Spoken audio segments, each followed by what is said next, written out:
no solution. Parallel lines, okay? That means they never cross each other. Let me show you what that's going to look like when you work it out by hand. Okay, so we're gonna do the exact same one. Okay, so let me show you what happens. Let me do both so you can see both, because some people might say, no, I like the substitution method. I don't want to just do my favorite, because I want you to see that what it does. So the substitution method, okay, and then we'll do the elimination method. Substitution method, elimination method. All right, elimination is going to work well because, see, we already have a single x. That's why I was thinking we could do that, but whatever. Okay, so substitution method, I'm going to solve this first equation here. I'm going to solve it for x, okay? So I'll just do this out to the side. This is going to be x equals, what is that, y plus 4? Because I'm going to end up adding, I'm going to add the y on both sides over here. So x equals y plus 4. And now I'm going to substitute it into the other equation. So x equals y plus 4. And then now I have my second equation, which is 2x minus 2y equals 3. So that's going to be 2 times y plus 4 minus 2y equals 3. So far, so good. We're going to do the distributive property here. 2 times y times 2 times 4. So 2y plus 8 minus 2y equals 3. And then we're going to, let's move the 8, because we want to keep the numbers together, right? So we end up with 2y.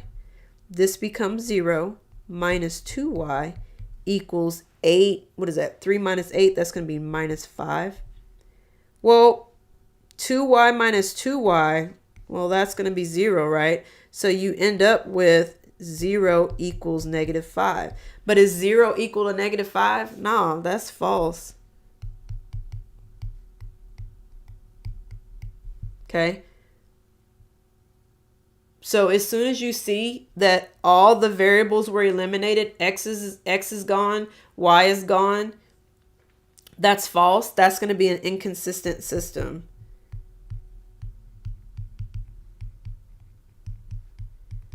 Okay, and that means it's going to have no solutions.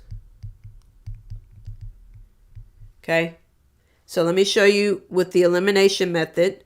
Elimination method, remember, we're trying to get rid of one of the variables. So if you look at the equations, we can multiply 2 to this equation, negative 2. Yeah, let's multiply by negative 2.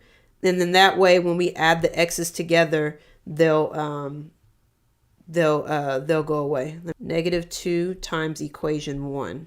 Okay, so x minus y. And then we're going to have negative 2 times the 4. Because whatever you do to one side of the equation, you want to do, make sure you do to the other side of the equation. Okay, so when we take the negative 2 and we multiply, we're doing the distributive property, right? We're going to do the distributive property.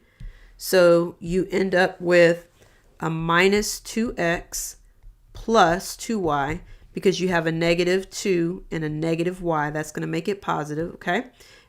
Go back to blue. Equals negative 8. What happens? Okay, we're going to keep this.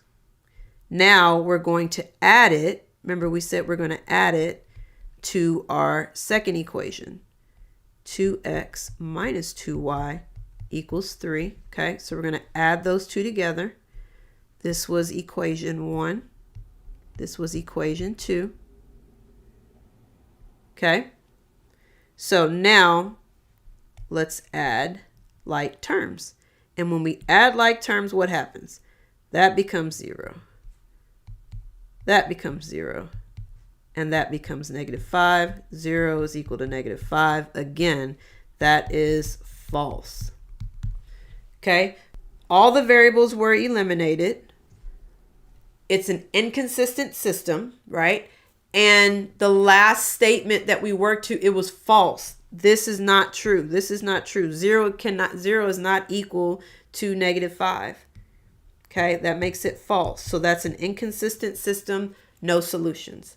Okay, and you saw how we worked it both ways. So both ways is going to take you to the same. So one half dozen the other. Some questions that you get to is definitely going to be 1,000% easier to do the elimination method. Okay, and then some that you have, it might be easier to do the substitution method. But just know, elimination method is probably going to be majority of them, just because it's better to get rid of the variables and keep going.